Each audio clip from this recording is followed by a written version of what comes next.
ரிஷபராசி அன்பர்களுக்கு ராசியிலேயே அமர்ந்து கொண்டிருந்த குரு பகவான் ராசிக்கு 2ஆம் இடத்திற்கு வரப்போகிறார். ஒரு சுபகிரகம் 2ஆம் இடத்துக்கு வருது. ஆனால் ரிஷபராசியை பொறுத்த வரையிலும் சுபகிரகம் அப்படின்றத காட்டிலும் அஷ்டமாதிபதியாக குருவை நம்ம பார்க்கணும். இந்த அஷ்டமாதிபதி 2ஆம் இடத்திற்கு வரார். இந்த அஷ்டமாதிபதி தான் உங்களுக்கு லாபத்தையும் தரக்கூடிய லாபாதிபதியாகவும் 2ஆம் இடத்திற்கு வரார். இப்போ என்ன மாதிரியான பலன்கள் கிடைக்கும் அப்படின்னு ரிஷபராசி அன்பர்கள் பார்த்தீங்கன்னா, ஒரு மிக்ஸ்டான ஒரு பலன் தான். நன்மை, சில சங்கடங்கள், இதெல்லாம் கலந்து வரக்கூடிய அமைப்பில் தான் உங்களுக்கு இந்த குரு பெயர்ச்சியானது இருக்கு. 2ஆம் இடம் குடும்பஸ்தானம். குடும்பஸ்தானத்திற்கு ஒரு சுபகிரகம் வரக்கூடியது திருமணத்திற்கு சாதகமாக இருக்கக்கூடிய அமைப்பு தான். ஆனால் அதே நேரத்தில் அந்த 7ஆம் இடம் இந்த திருமணஸ்தானத்திற்கு 8இல் குரு மறைகிறார் அப்படின்னும் பொழுது ரொம்ப ஜாக்கிரதையாக மேட்சிங்லாம் நீங்கள் பார்க்கணும்.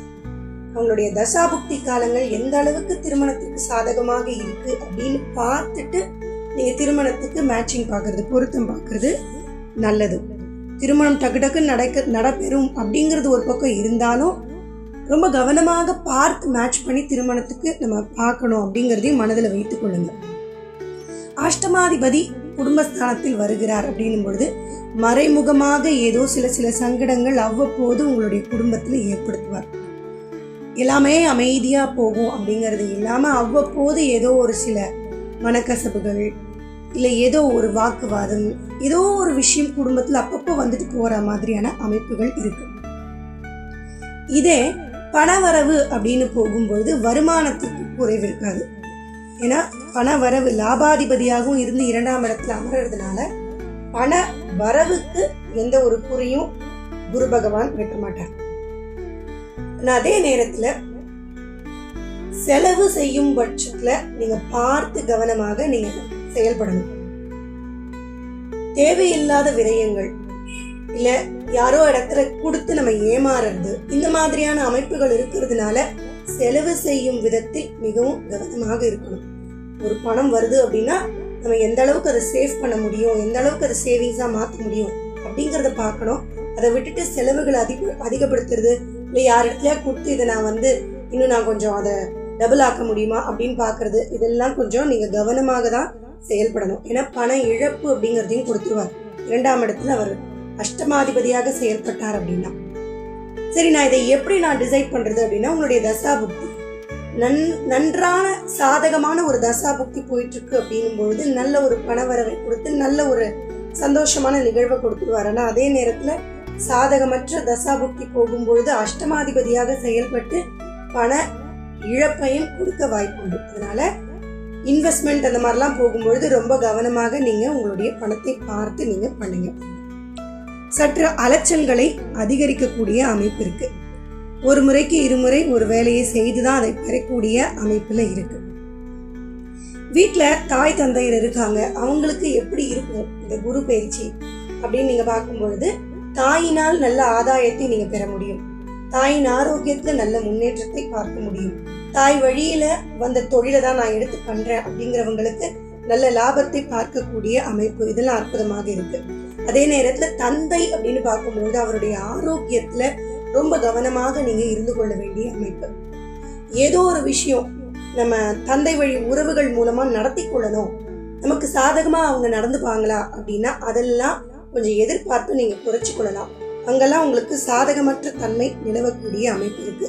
தந்தையின் இடத்துல வீண் வாக்குவாதங்கள் அதிகம் செய்யக்கூடிய அமைப்புகள் இருக்கு. அதனால அம்மா இடத்துல இருந்து சப்போர்ட் இருக்கும், அப்பா இடத்துல இருந்து சற்று சப்போர்ட் கம்மியா இருக்கக்கூடிய அமைப்புகள் இருக்கு. வீடு விற்கணும், வீடு வாங்கணும், இதெல்லாம் உங்களுக்கு சாதகமாக இந்த வருடத்துல இருக்கு. பழைய வண்டியை கொடுத்துட்டு புது வண்டி வாங்குறேன், இல்லை நான் ஃபர்ஸ்ட் புதுசா வண்டி வாங்க போறேன், வீடு வாங்க போறேன் அப்படிங்கிறவங்களுக்குலாம் அதுல நல்ல ஆதாயம். தசாபுக்தி காலங்கள் நன்றாக போகுது அப்படின்னா மனதுக்கு நிறைவான பிடித்த இடத்துல பிடித்த பட்ஜெட்ல வீடோ வண்டியோ வாங்கக்கூடிய அமைப்பு நிச்சயம் உண்டு.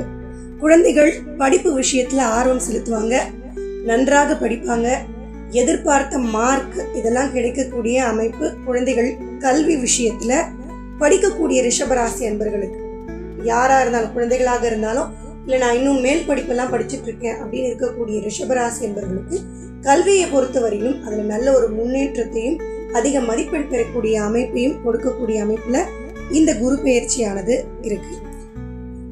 ரிஷபராசி அன்பர்களுடைய குழந்தைகளுக்கு ஏதோ ஒரு நன்மைகளை செய்யக்கூடிய அமைப்பு. உங்களால என்ன அவங்களுக்கு காரியமானமோ, ஒரு தாயாக தந்தையாக இருந்து என்ன கடமையை உங்களுடைய குழந்தைகளுக்கு நீங்க செய்யணும் அப்படின்னு இருக்கோ அதையெல்லாம் செய்து வைக்கக்கூடிய அமைப்பு உண்டு.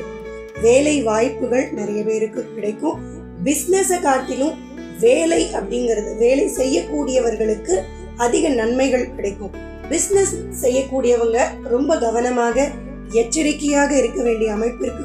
குறிப்பா கூட்டு தொழில் வியாபாரம்லாம் செய்யக்கூடியவங்க லாபம் நன்றாக இருந்தாலும் பிசினஸ் பார்ட்னர்ஸோட ஏதோ ஒரு பிரச்சனை இருந்துட்டே இருக்கு. நான் சொல்றது அவங்க கேட்க மாட்டேங்கிறாங்க, இல்ல அவங்க சொல்றது எனக்கு பிடிக்க மாட்டேங்குது, 2 பேரும் ஒரு டெசிஷனுக்கே வர முடியல அப்படிங்கிற அமைப்பெல்லாம் கொஞ்சம் ரிலேஷன்ஷிப் இந்த பிசினஸ் பார்ட்னர்ஸோட இருக்கிறதுலாம் கொஞ்சம் பிரச்சனைகள் ஏற்பட வாய்ப்புண்டு. வாழ்க்கை துணையின் ஆரோக்கியத்துல மிக மிக எச்சரிக்கையாக இருக்கணும். ஏதோ அவங்களுக்கு கொஞ்சம் குறைபாடுகள் ஏற்படுது அப்படின்னா டக்குன்னு நீங்க பார்க்கணும். அதே மாதிரி மனக்கசப்புகளும் அவ்வப்போது வந்து போகும். ரொம்ப ஸ்மூத்தா போக மாட்டேங்குது, அவங்க சொல்றது எனக்கு பிடிக்கல, நான் சொல்றது கேட்க மாட்டேங்கிறாங்க அப்படின்னு ஏதோ ஒரு ஏற்ற இறக்கத்தோடைய ஒரு திருமண வாழ்க்கை போய்கொண்டிருக்கு அப்படிங்கிற அமைப்பு தான் இருக்கு. நீங்க வேலை செய்யற இடத்துலயும் உங்களுக்கு ஒத்துழைப்பு அப்படிங்கிறது சக ஊழியர்கள் கிட்டேந்து உங்களுக்கு கிடைக்க வாய்ப்புகள் குறைவு. அதே நேரத்துல மேலதிகாரிகள் உங்களுக்கு டக்குன்னு வந்து எல்லாத்தையும் ஓகே பண்ணிடுவாங்க. ஆனா கூட வேலை செய்பவர்கள்னால ஏதோ ஒரு தொந்தரவு, ஏதோ ஒரு பிரச்சனை இருந்து கொண்டே இருக்கக்கூடிய அமைப்புல இருக்கு. லோன் எல்லாம் ரொம்ப நாளா வாங்கணும், லோன் வாங்கி ஒரு விஷயத்த செய்யணும்னு நினைக்கிறேன் அப்படிங்கிறவங்களுக்குலாம் லோன் சாங்ஷன் ஆகிறது அப்படிங்கிறது நிச்சயம் உண்டு. வேலையில மேல மேல செல்லக்கூடிய அமைப்பு உண்டு. தொழில் அப்படிங்கிறது தான் கொஞ்சம் உங்களுக்கு ரொம்ப முன்னேற்றம் கொடுக்கல, லாபம் இருக்குன்னாலும் வளர்ச்சி இல்லை அப்படின்னாலும், வேலை ஒருத்தருக்கு கீழே நீங்க வேலை செய்றீங்க அப்படின்னா அதுல படிப்படியான ஒரு வளர்ச்சியை காணக்கூடிய அமைப்பு உண்டு. வீட்டில் இருக்கக்கூடிய பெரியவர்களினால ஆதாயம் உண்டு. உங்களுடைய வீட்டுல வசதிகளை அதிகரித்து கொள்ளக்கூடிய அமைப்பு, இதெல்லாம் அற்புதமா இருக்கு. ஒரு வெளிநாட்டுக்கு போகணும், விசா எடுக்கணும், அதுக்கெல்லாம் எப்படி இருக்கும் அப்படின்னா அந்த இடத்துல கொஞ்சம் சாதகம் குறைவாக இருக்கு. டக்குன்னு நமக்கு வந்து விசா கிடைக்கிறதுல, இல்ல ஒரு டிக்கெட் கிடைச்சி டக்குன்னு டிராவல் பண்றதுல இதுலலாம் சிரமங்கள் இருக்கு. நீங்க டிராவல் செய்யும் பொழுது கொஞ்சம் கவனமாக இருந்து கொள்ளணும். டக்குன்னு ஒரு முகம் தெரியாத மனிதரை நம்பி நம்ம ஒரு விஷயத்துல டிராவல் செய்யற நேரத்துல ஒரு விஷயம் பண்றது அப்படிங்கறதெல்லாம் நீங்க பண்ண வேண்டாம். அதே மாதிரி வண்டி வாகனங்கள் நீங்களாவே ஓட்டிட்டு போறீங்க அப்படின்னாலும் சற்று கவனமாக நீங்க இருந்து கொள்ள வேண்டியது மிக மிக அவசியம். அவ்வப்போது ஆரோக்கிய குறைபாடுகள் ஏற்படலாம். அந்த குறைபாடுகளுக்கு உடனே நீங்க ஒரு மருத்துவரை அணுகி ட்ரீட்மெண்ட் எடுத்துக்கொள்றது ரொம்ப ரொம்ப அவசியம். மொத்தத்துல ரிஷபராசி அன்பர்களுக்கு வருமானத்திற்கு குறைவில்லாத ஒரு குரு பயிற்சியாக தான் இந்த பயிற்சி இருக்க போகிறது. மீண்டும் அடுத்த பதிவில் உங்களை சந்திக்கிறேன். நன்றி, வணக்கம்.